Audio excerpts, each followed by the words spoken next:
Auquel ami fidèle et tendre nous avons en Jésus-Christ, toujours prêt à nous apprendre à vaincre en comptant sur lui. S'il nous voit vrais et sincères à chercher la sainteté, il écoute nos prières et nous met en liberté. Oh, oh, oh, oh, oh, oh, oh, oh, oh, oh,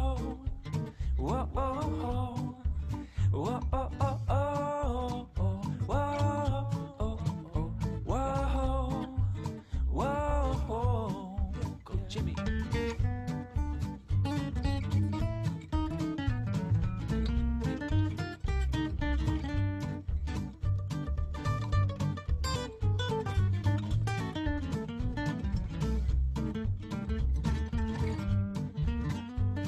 Auquel ami fidèle et tendre nous avons Jésus-Christ, bientôt il viendra nous prendre pour être au ciel avec lui. Suivons donc l'étroite voie en comptant sur son secours, car bientôt nous aurons la joie de vivre avec lui toujours. Oh, oh, oh, oh, oh, oh, oh, oh,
Chantons gloire et puissance, force et louange à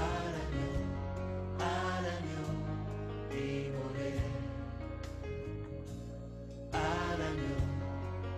l'agneau immolé. Les ténèbres ont reculé devant l'œuvre de la croix, devant l'agneau immolé et le sang versé pour moi. Tous les anges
chanter la gloire du ressuscité, l'agneau immolé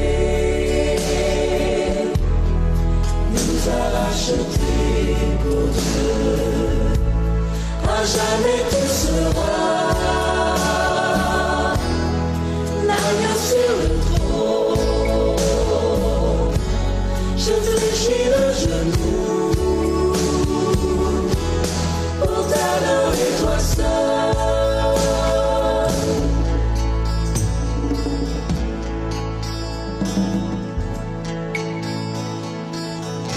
Les cieux proclament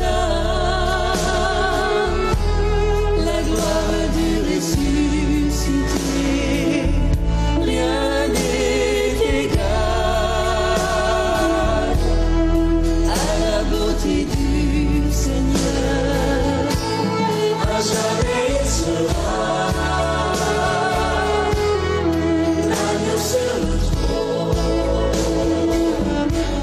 Je fléchis le genou pour l'adorer lui seul.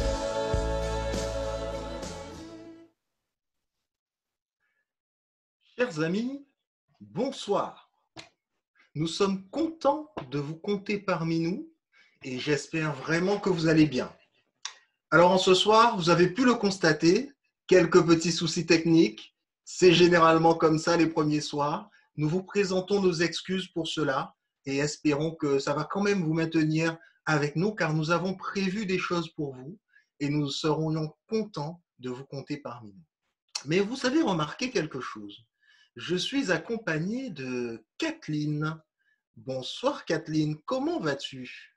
Bonsoir James et bonsoir à tous. Je vais bien, je te remercie. Et toi, comment vas-tu en cette belle soirée? Alors je vais très bien, la soirée a été un peu mouvementée de par toutes ces petites difficultés, mais on a une météo estivale, excellente.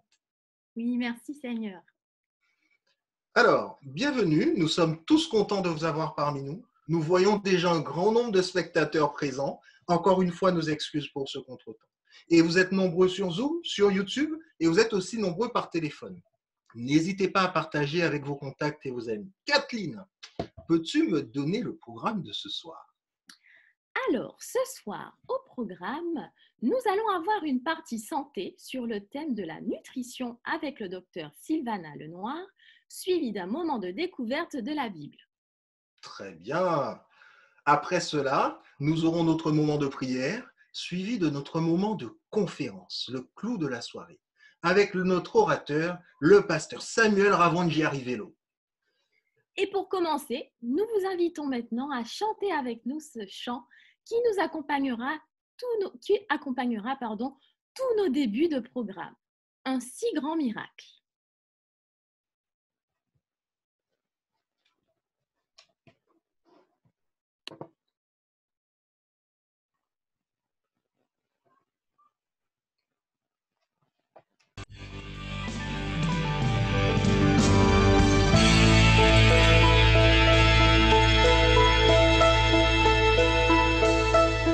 Dieu, quel amour pour moi, quelle patience.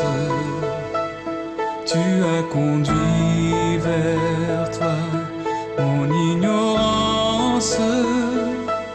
Comment pouvais-je alors saisir ce que ton cœur voulait m'offrir? Un si grand miracle, un don si précieux, ta mort à la Pâque nous ouvre les yeux. Ton salut remplace ma condamnation. Mon péché s'efface par ta rédemption. Loué sois-tu, Dieu Tout-Puissant. Loué sois-tu.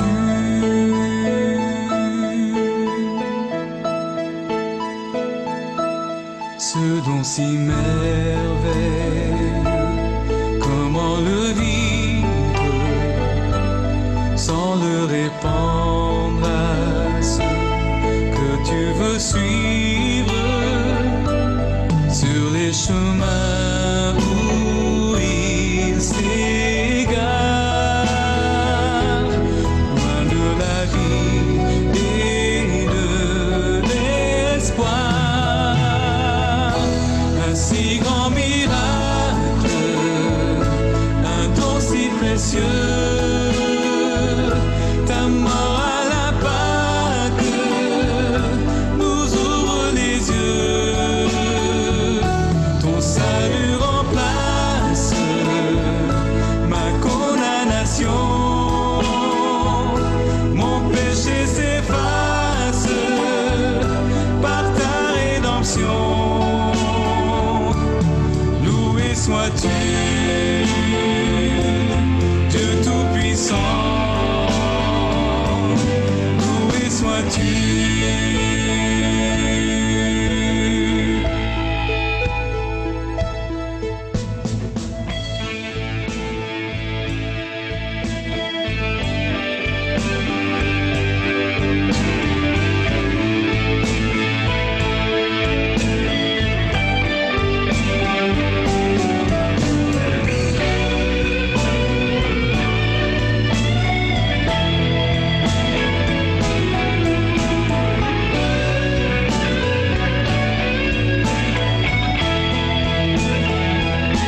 Un si grand miracle, un don si précieux,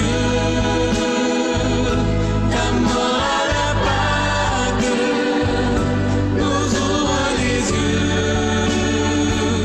Ton salut remplace ma condamnation, mon péché s'efface par ta rédemption. Loué sois-tu, Dieu Tout-Puissant. Loué sois-tu.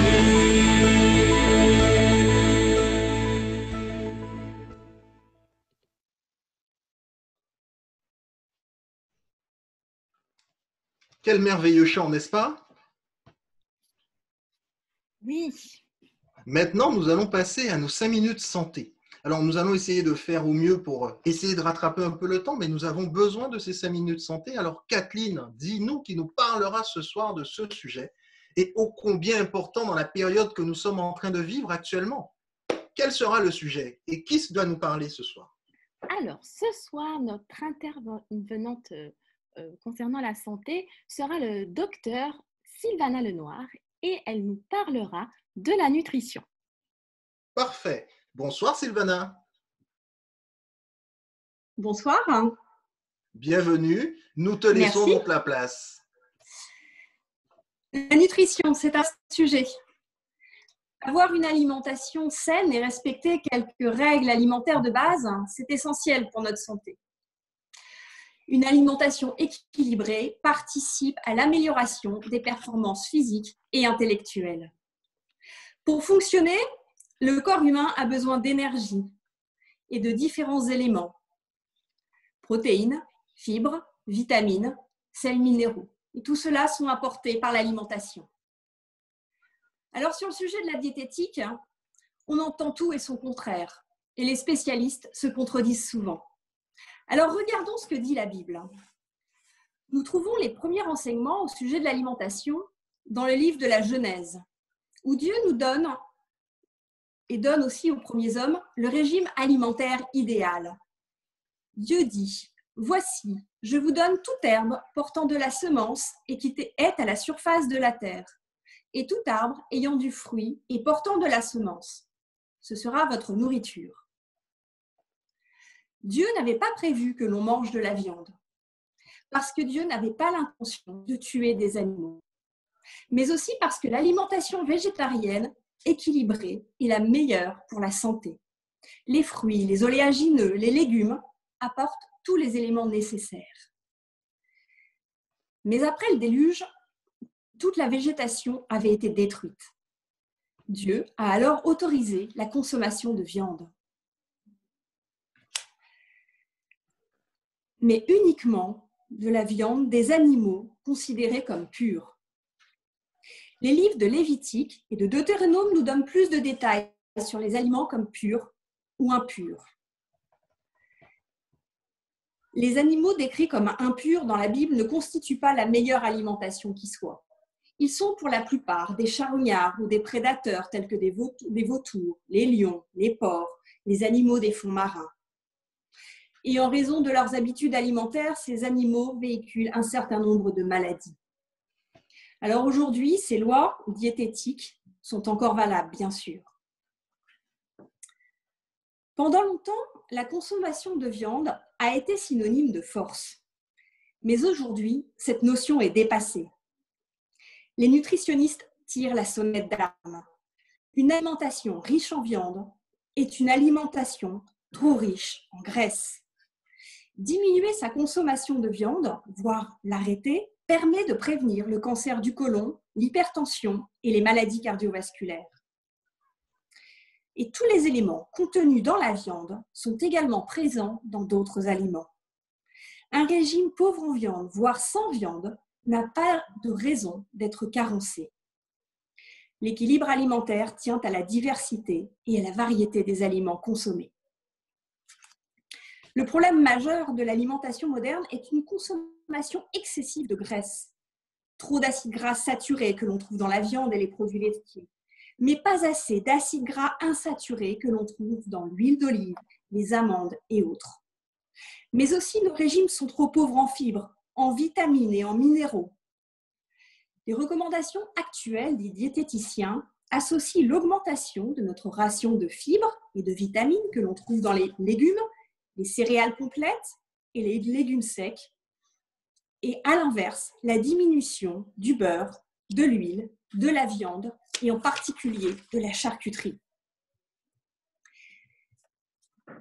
Alors vous me direz, si je ne mange pas de viande, est-ce que je ne risque pas d'être carencée et manquer de protéines?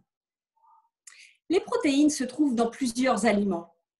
Alors elles peuvent bien sûr être d'origine animale, dans la viande, les œufs, les produits laitiers, mais aussi d'origine végétale, et on les trouve dans les légumes secs, les noix et les céréales. Être végétarien, ça ne veut pas dire ne manger que du vert. Quelle tristesse ce ne serait que de manger que des haricots verts et des brocolis. La cuisine végétarienne intègre bien sûr les légumes, mais des céréales, des légumineuses, des oléagineux, des œufs, qui assureront une bonne santé. L'autre question, c'est si je ne mange pas de viande, est-ce que je risque d'être carencée en fer? La carence en fer touche particulièrement les enfants et les adolescents, ainsi que les femmes au moment de la ménopause. La carence en fer se manifeste entre autres par de la fatigue. Alors bien sûr, le fer est présent dans le sang animal et ce fer est bien absorbé par l'organisme. Mais on trouve aussi du fer dans les végétaux. Et ce fer d'origine végétale a besoin de vitamine C pour être absorbé. Alors dans un régime végétarien ou flexitarien, la vitamine C ne manque pas, on l'imagine. On la trouve dans les fruits, les crudités. Et le fer végétal est alors absorbé sans aucun problème. Un régime pauvre en viande bien conduit permet un apport de fer au moins égal, si ce n'est supérieur, à un régime carné. Ce sont les régimes riches en produits de mauvaise qualité qui sont synonymes de carence en fer. Une alimentation centrée sur des produits sortis d'usine, de plats cuisinés riches en sucre et en graisse, mais un régime pauvre en fruits et en produits frais constitue une alimentation à risque de carence en fer. Attention aussi à une consommation trop importante de thé ou de café qui diminue l'absorption de fer. Et les vitamines? Alors on le sait, moins on mange de viande, plus on mange de fruits, de légumes, de céréales, qui sont nos sources principales de vitamines. Et ainsi, plus besoin de cacher de vitamines tout au long de l'hiver. La vitamine C est présente dans les fruits et les légumes. La vitamine B dans les céréales. La vitamine A dans les légumes orange. Et la vitamine K dans les légumes verts et les œufs. La vitamine E et F dans les graines. La vitamine D, elle, est une vitamine à part que notre corps fabrique lorsque l'on est exposé au soleil. Mais je pense que ça, on y reviendra cette semaine. Tout ça pour vous dire que l'équilibre alimentaire ne se fait pas sur un seul repas, mais bien sur une semaine entière, sur l'ensemble de l'alimentation. Et l'essentiel est de varier les aliments. Vous le saviez déjà, il n'y a pas d'aliment miracle. Et bien sûr, quel que soit notre régime alimentaire, tout changement d'habitude doit se faire progressivement et de façon raisonnable pour être bénéfique. Je vous remercie de votre attention.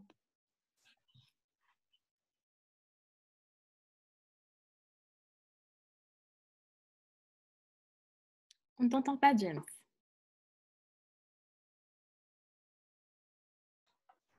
Merci beaucoup, docteur. Nous sommes vraiment contents de ces précisions que vous nous avez apportées et nous allons balayer ensemble, comme l'a dit Kathleen, je crois, les 8 lois de la santé plus 2 autres que nous verrons ensemble durant toute cette période. Alors maintenant, nous passons au moment de présentation de la Bible. Kathleen, peux-tu nous dire qui nous accompagnera pour cette découverte ce soir? Oui, alors ce soir, c'est Monique Bérubé qui nous parlera des origines de la Bible. Alors, Monique, es-tu là? Voilà, nous te voyons. Si tu peux légèrement baisser ta caméra, légèrement, et activer ton son, et nous sommes avec toi.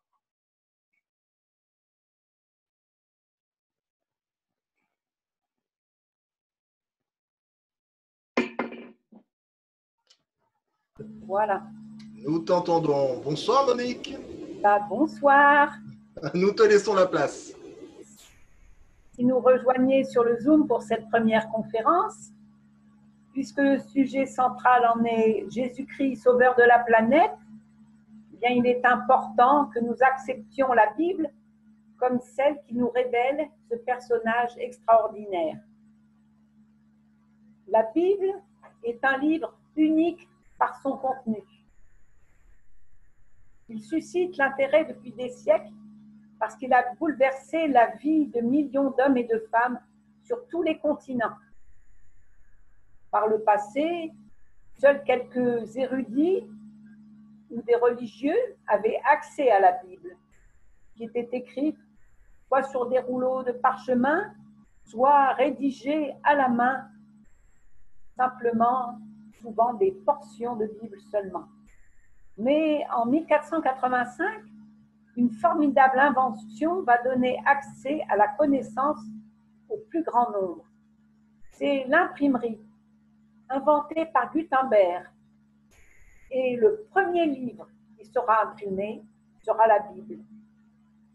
Il est encore actuellement le livre le plus lu et le plus vendu au monde. C'est le best-seller, traduit en 674 langues et en de très nombreux dialectes. Savez-vous que plus de 5 milliards d'hommes ont accès à la Bible aujourd'hui? Alors, qu'est-ce que ce livre possède d'exceptionnel? Tout d'abord, si nous voulons connaître notre origine et notre destinée, la Bible est là pour nous éclairer sur le sens de la vie. Elle répond aux questions fondamentales de l'homme. Elle est aussi désignée comme étant la parole, ou l'écriture, ou les saintes écritures. Ce qui fait sa différence et toute sa valeur, c'est que la Bible est un livre inspiré par Dieu. Nous trouvons cette vérité dans la première épître à Timothée au chapitre 3 et au verset 16 où il est écrit « Toute écriture est inspirée de Dieu et utile pour enseigner, pour convaincre, pour corriger, pour instruire dans la justice. » La Bible est composée de 66 livres écrits sur une période de plus de 1500 ans par plus de 40 auteurs d'origines différentes. 39 livres pour l'Ancien Testament et 27 livres pour le Nouveau Testament. À l'origine, l'Ancien Testament a été rédigé en hébreu et ensuite le Nouveau Testament a été rédigé en grec. La Bible contient des livres historiques, d'autres poétiques, d'autres encore prophétiques et aussi des livres d'enseignement.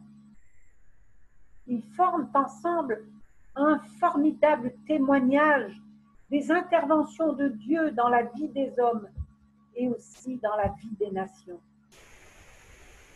Cependant, il existe une unité, une harmonie dans les messages qu'ils contiennent et ils sont reconnus comme étant tous inspirés dans ce que l'on appelle le canon biblique. Ce qui fait la particularité de la Bible, ce sont aussi les nombreuses prophéties qu'elle contient, afin que nous ayons une approche la plus juste possible. Il faut que nous puissions croire que les textes sont fiables, car ce qu'ils annoncent détermine notre avenir et notre salut. Alors voilà ce que l'apôtre Pierre nous dit dans sa deuxième épître, au premier chapitre et au verset 21.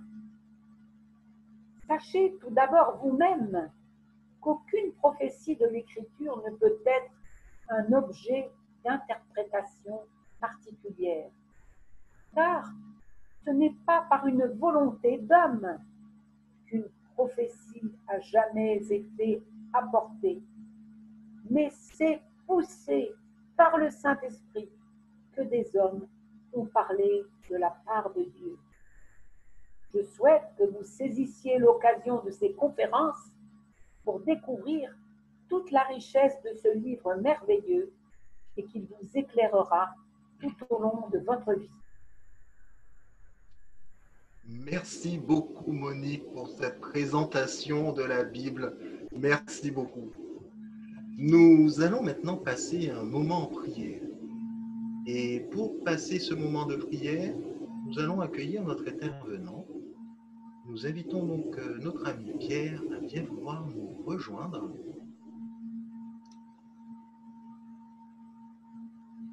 Voilà, nous avons notre ami Pierre. Nous allons donc maintenant incliner la tête et invoquer le nom de notre Dieu avec le frère Pierre de Brasse.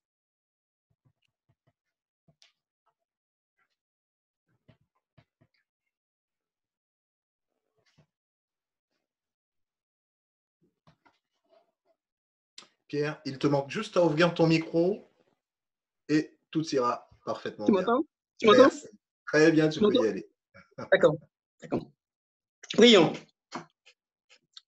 Dieu créateur des cieux et de la terre, nous te louons car tu nous donnes la vie.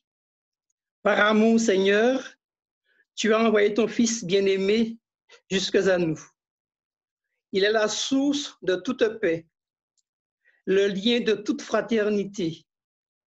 Il est l'artisan de tout salut. Ce soir, beaucoup de personnes vont entendre ta parole, peut-être pour la première fois. Cette parole d'espérance, le salut que tu offres à tous les hommes. Notre Dieu, libère nos cœurs et nos pensées. Dieu Tout-Puissant, donne-nous une oreille et un cœur qui écoute ta voix, la bonne nouvelle, l'espérance et le salut. Que ton serviteur, le pasteur Samuel, que tu as choisi, soit rempli de ton Esprit Saint et que ta parole soit prêchée et entendue. Que toute gloire te revienne au siècle des siècles. Amen. Amen. Merci Pierre pour cette prière. Nous passons maintenant au moment crucial de notre soirée. Et ce moment de réflexion a un thème principal qui, vous le savez bien, est Jésus, le sauveur de la planète Terre. Mais Kathleen, peux-tu nous dévoiler le sujet que le conférencier pasteur Samuel Ravongier-Rivello va nous présenter en ce soir? Oui, Alors, ce soir, le thème qui nous sera présenté est Jésus-Christ, le Fils éternel. J'ai hâte d'entendre ce message. Mais avant cela, je vais vous faire une courte présentation de notre intervenant. Le pasteur Samuel Ravonji-Arrivello et nous allons l'inviter à activer sa caméra pour nous rejoindre. Le voilà. Est né à Tananarive à Madagascar. Il est marié à Fredine. Il est père de 3 enfants. Il est grand-père déjà de 5 petits-enfants. Et il a fait ses études, notamment à la faculté de théologie de Collonges-sous-Salève.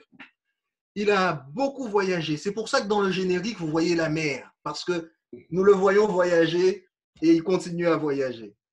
Il a été pasteur à Madagascar, à l'île Maurice. Il a travaillé dans l'administration de l'Église adventiste comme président des Églises adventistes de l'île Maurice, président des Églises du centre de Madagascar.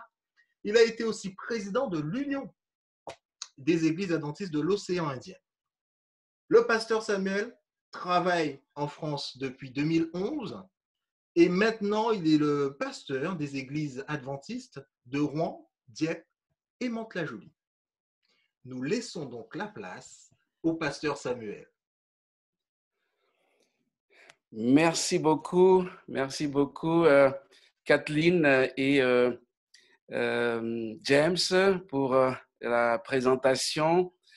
Je suis heureux de saluer tous les internautes qui sont avec nous, que ce soit sur Zoom ou sur YouTube. C'est vraiment une joie d'être avec vous à partir de ce soir et pendant 10 jours. C'est une joie immense, un privilège, et que le Seigneur, notre Dieu, puisse bénir les moments que nous allons vivre ensemble. On a déjà vu le thème que nous allons voir ensemble pendant ces 10 jours, Jésus-Christ, le sauveur de la planète. Et on a déjà vu le titre pour ce soir, Jésus, le Fils éternel. Il faut que le technicien m'autorise à partager maintenant l'écran pour que nous puissions commencer tout de suite. Est-ce que je peux commencer à partager l'écran, s'il vous plaît? Voilà. OK, très bien. J'y vais. Hop. Donc, voilà.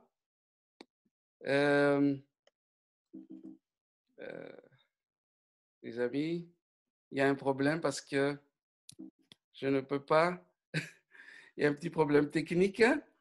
Je ne peux plus bouger.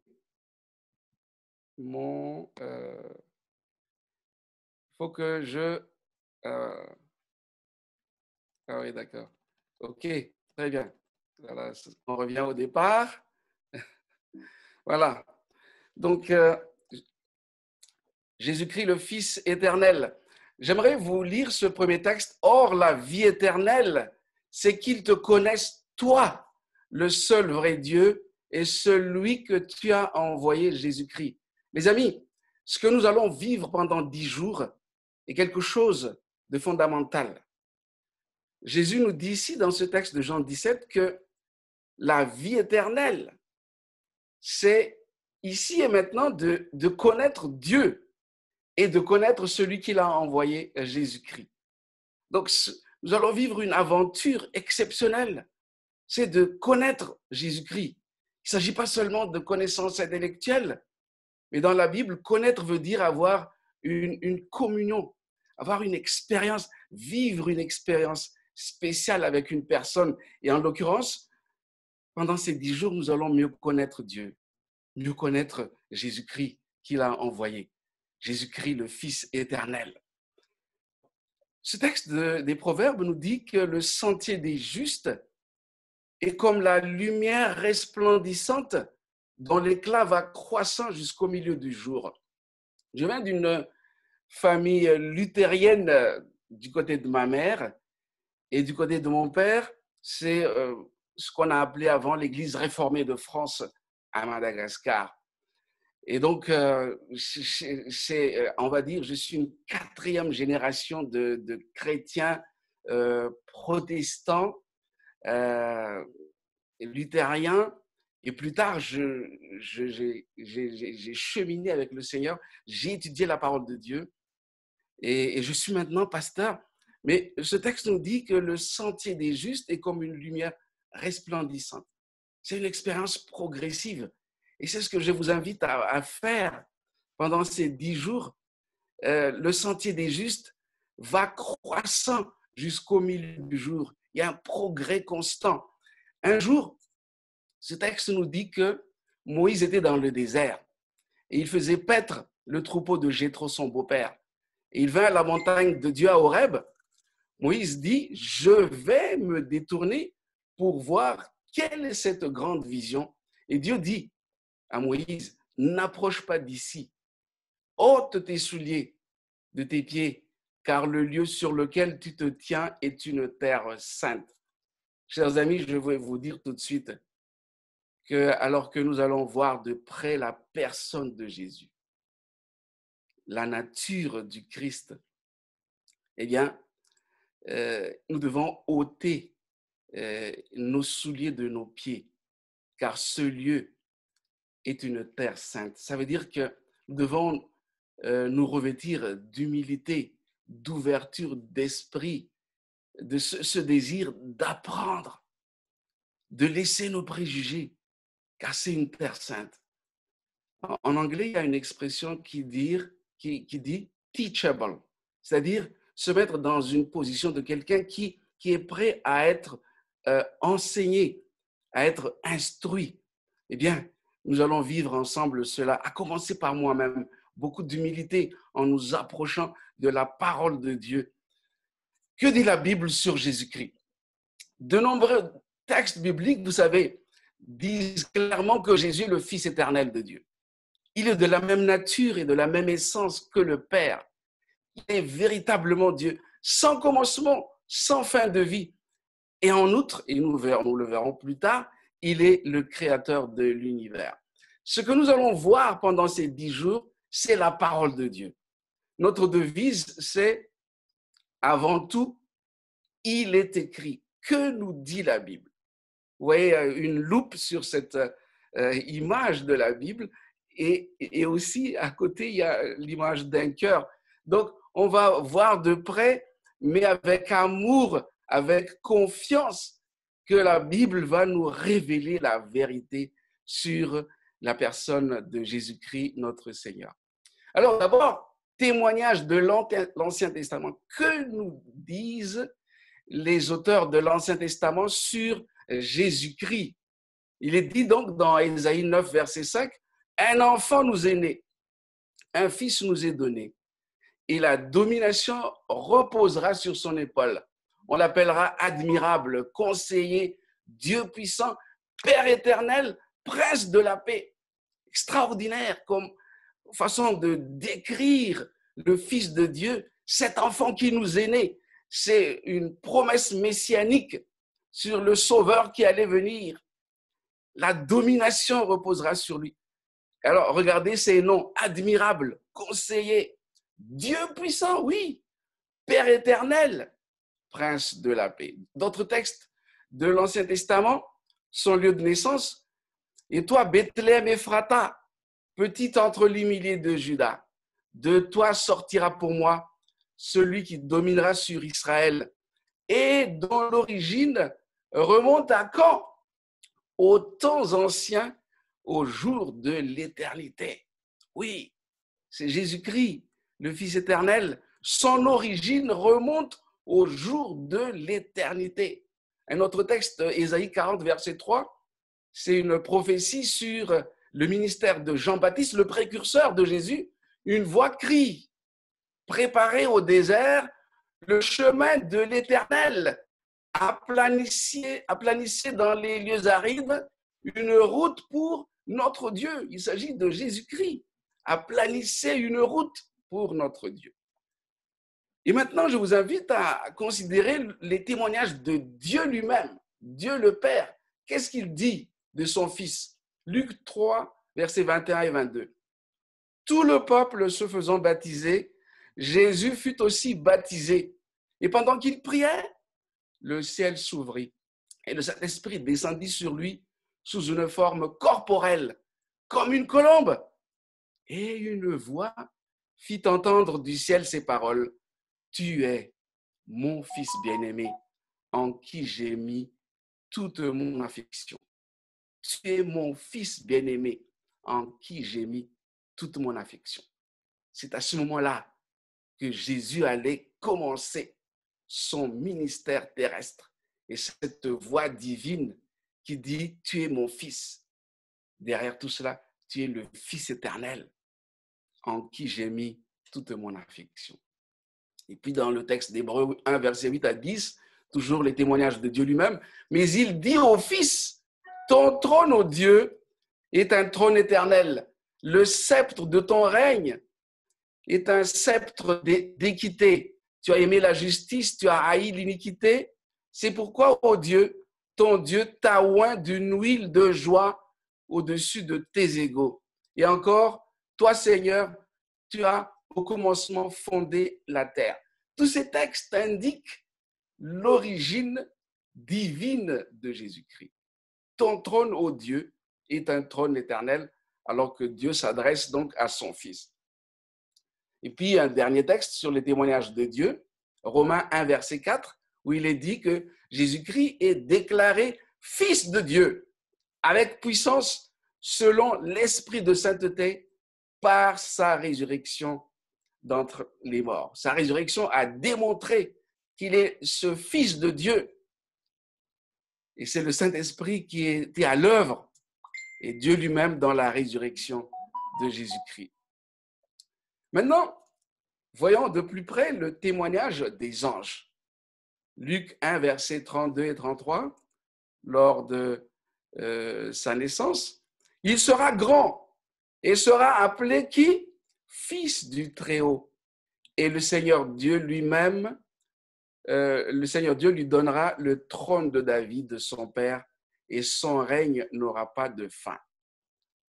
Chers amis, je vous invite désormais, après ce témoignage des auteurs de l'Ancien Testament, de Dieu lui-même et des anges, à voir ce que disent les apôtres et les disciples de Jésus sur lui-même. D'abord, l'apôtre Jean. Jean 1, 14, 18, 1, 18 et 14. Au commencement était la parole, et la parole était avec Dieu, et la parole était Dieu. Verset 14. Et la parole a été faite chair, et elle a habité parmi nous. Personne n'a jamais vu Dieu. Verset 18. Le Fils unique qui est dans le sein du Père est celui qui l'a fait connaître. Toujours le témoignage de Jean, nous voulons préciser que en grec, le mot parole, c'est le logos. Au commencement était le logos, et le logos était avec Dieu, c'est-à-dire littéralement couché sur son sein. Et le logos était théos, c'est-à-dire Dieu sans article défini. Ça veut dire tout simplement que le logos, c'est le théos. La parole, c'est Dieu. C'est ce que Jean nous a démontré tout à l'heure dans sa parole. Voyons maintenant ce que dit l'apôtre Pierre. Acte 2, versets 33 à 36. Élevé par la droite de Dieu, il a reçu du Père le Saint-Esprit qui avait été promis, et il a répandu comme vous le voyez et l'entendez. Car David n'est pas monté au ciel, mais il dit lui-même, le Seigneur a dit à mon Seigneur, assieds-toi à ma droite jusqu'à ce que je fasse de mes ennemis ton marchepied. Pierre atteste aussi cette divinité, cette origine divine du Fils de Dieu. Acte 2, 36. Que toute la maison d'Israël sache donc avec certitude que Dieu a fait Seigneur et Christ ce Jésus que vous avez crucifié. Alors, une petite explication ici. Quand dans l'Ancien Testament, on utilise le mot Seigneur, c'est la traduction du mot utilisé pour Dieu dans l'Ancien Testament. Donc, ce que le texte nous dit ici, est la suivante. Que toute la maison d'Israël sache donc avec certitude que Dieu a fait Seigneur Dieu et Christ, ce Jésus que vous avez crucifié. Voyons la déclaration de Thomas, que vous connaissez bien sans doute. Jean 20, 28 et 29. Thomas l'incrédule au début. Jésus lui montre ses mains et son côté. Thomas lui répondit, « Mon Seigneur et mon Dieu. Parce que tu as vu, tu as cru. Heureux ceux qui n'ont pas vu et qui ont cru. » Cru que Jésus est le Seigneur et le Dieu lui-même, mort sur la croix en sacrifice pour les hommes. Quatrième témoignage des apôtres et des disciples, Étienne. Acte 7, verset 59.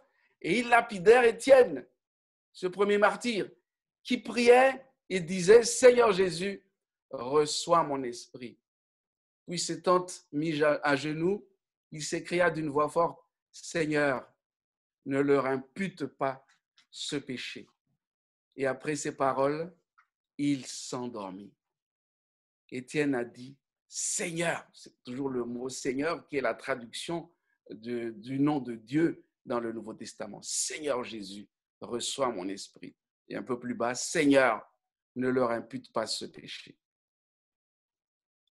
Paul maintenant, le géant Paul, Philippiens 2, versets 9 à 11. « C'est pourquoi aussi Dieu l'a souverainement élevé et lui a donné le nom qui est au-dessus de tout nom, afin qu'au nom de Jésus, tout genou fléchisse dans les cieux, sur la terre et sous la terre, et que toute langue confesse que Jésus-Christ est Seigneur, à la gloire de Dieu le Père. » C'est une déclaration sans ambiguïté sur l'origine divine, sur la divinité de Jésus-Christ. Et puis, ce texte de Colossiens 2, verset 9, « Car en lui habite corporellement toute la plénitude de la divinité. » Chers amis, cette déclaration de Paul fait partie des textes les plus forts. En lui habite corporellement toute la plénitude de la divinité. Mais un jour, au pied de la croix, un centenier romain, un capitaine de l'armée romaine occupante, a fait ce témoignage que nous voyons dans Matthieu 27, verset 54. Le centenier, et pas lui seul, et ceux qui étaient avec lui pour garder Jésus, ayant vu le tremblement de terre et ce qui venait d'arriver, furent saisis d'une grande crainte et dirent, assurément, cet homme était fils de Dieu. C'est un Romain, un païen qui le dit. Mais ce qu'il a vu, il était témoin d'un événement extraordinaire, tremblement de terre. Et puis, Jésus qui rendait son dernier soupir. Et il a dit, assurément, cet homme était fils de Dieu. Maintenant, que dit Jésus lui-même que dit Jésus de lui-même? Matthieu 26, 63, 64. Jésus était devant le souverain sacrificateur qui a pris la parole et qui lui dit, « Je t'adjure par le Dieu vivant de nous dire si tu es le Christ, le Fils de Dieu. » Réponse de Jésus. Jésus lui répondit, « Tu l'as dit. » Ça veut dire quoi? Ça veut dire, oui, je suis le Christ. Je suis le Fils de Dieu.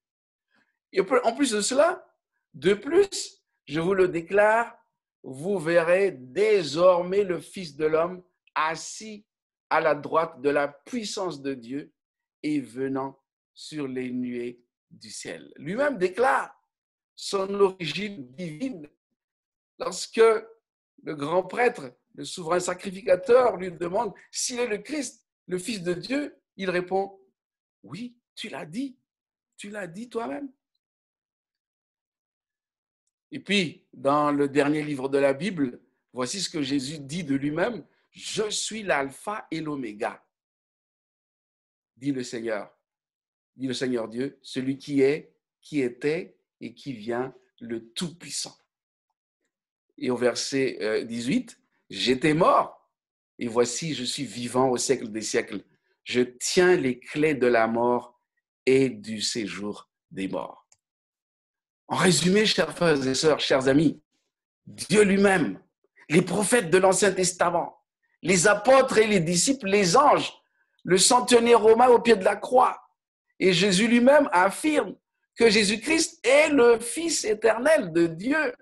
Il y a un auteur célèbre du siècle dernier qui a écrit ce résumé suivant aussi concernant Jésus-Christ. Dès les jours de l'éternité, le Seigneur Jésus-Christ était un avec le Père.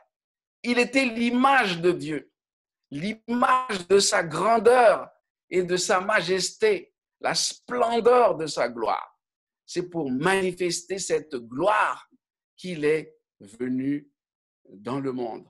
Remarquez bien l'expression « dès les jours d'éternité ».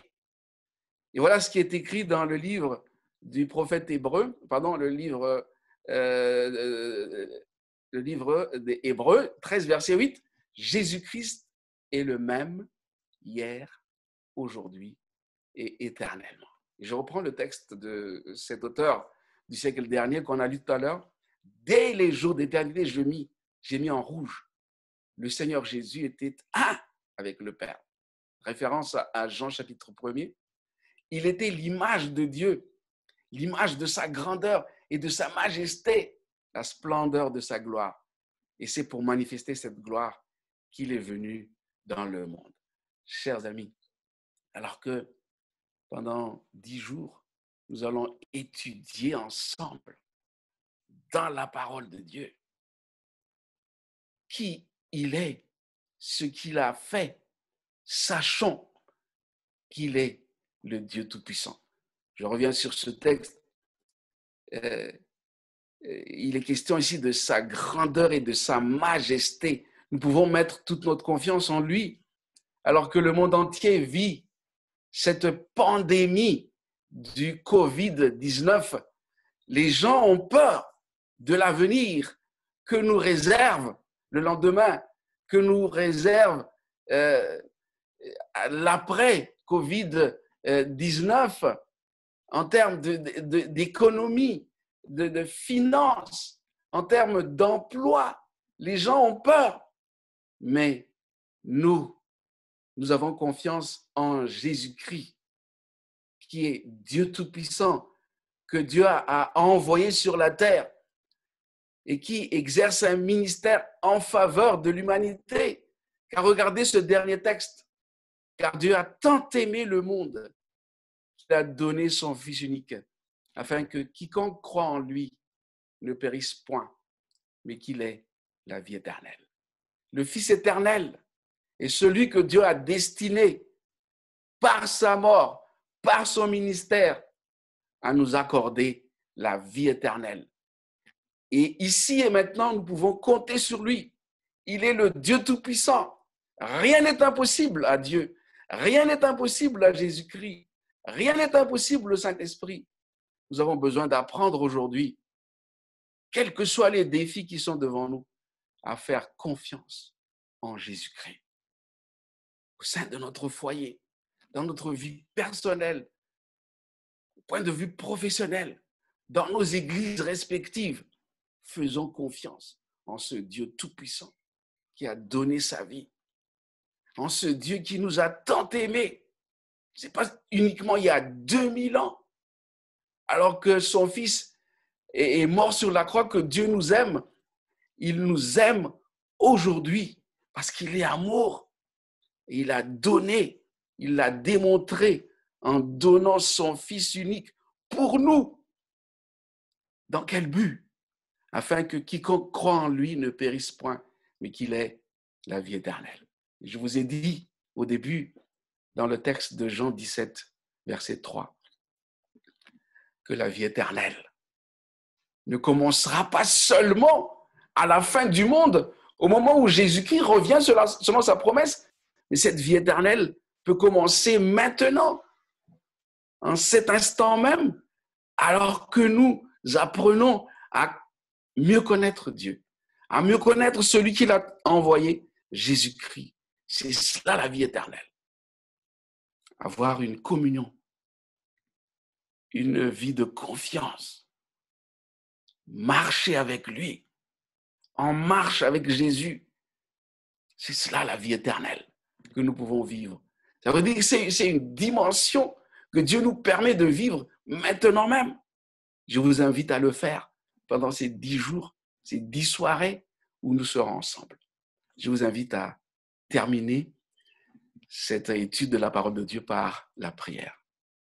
Seigneur, merci pour ta parole.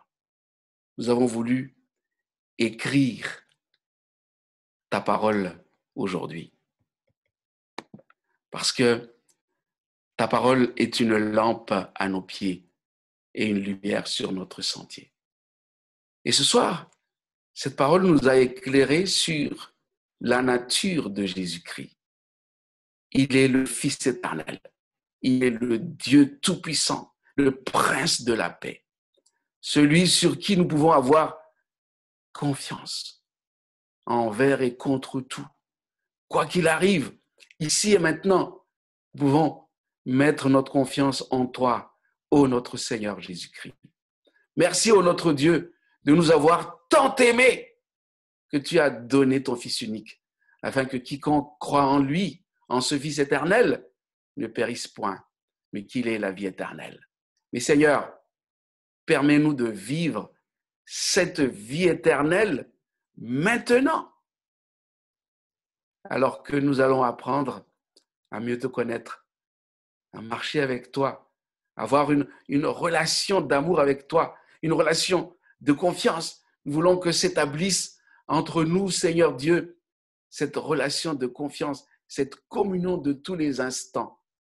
Et alors, nous vivrons dès maintenant cette vie éternelle qui sera pleine et entière lorsque Jésus, selon sa promesse, reviendra nous prendre sur cette terre pour vivre éternellement avec lui.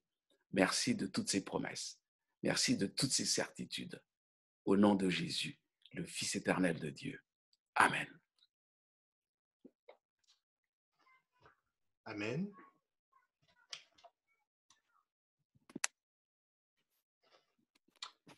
Amen.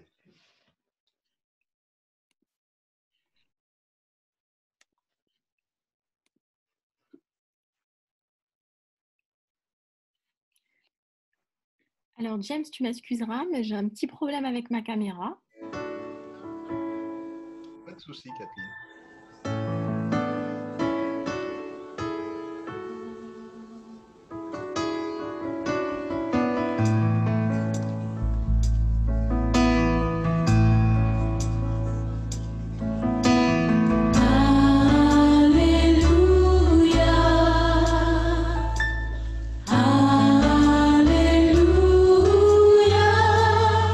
Gloire à Dieu, le Seigneur Tout-Puissant.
Amen.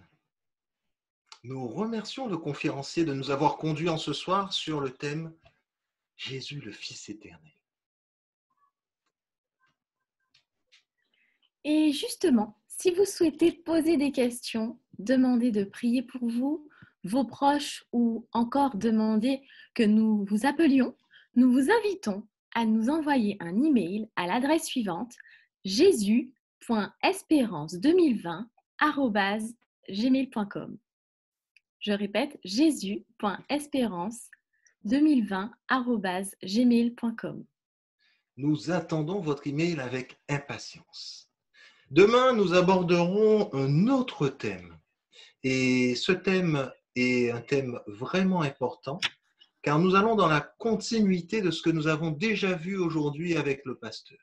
C'est toujours sur notre thème principal que nous irons durant ces 10 jours de conférence. Nous aurons toujours le même fil rouge. Jésus, le sauveur de la planète Terre. Et donc, Catherine, est-ce que tu sais quel serait le thème pour demain? Alors, demain, le sujet que le conférencier va vous présenter sera Jésus-Christ, créateur de l'univers. Et il nous parlera donc du rôle du Christ dans la création. J'ai hâte d'y être.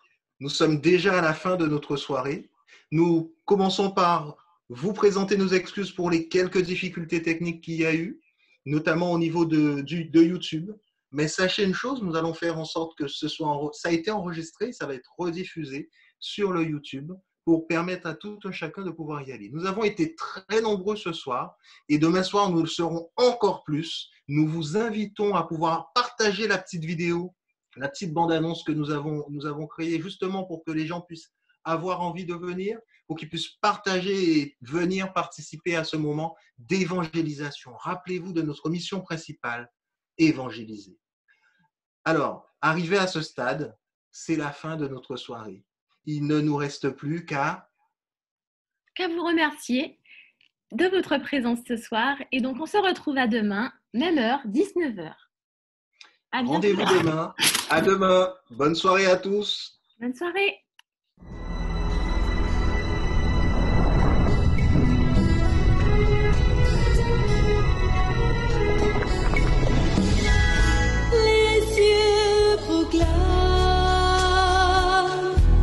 La gloire du ressuscité, rien n'est égal à la beauté du Seigneur. À jamais il sera l'agneau sur le trône. Je fléchis le genou pour adorer les sœurs.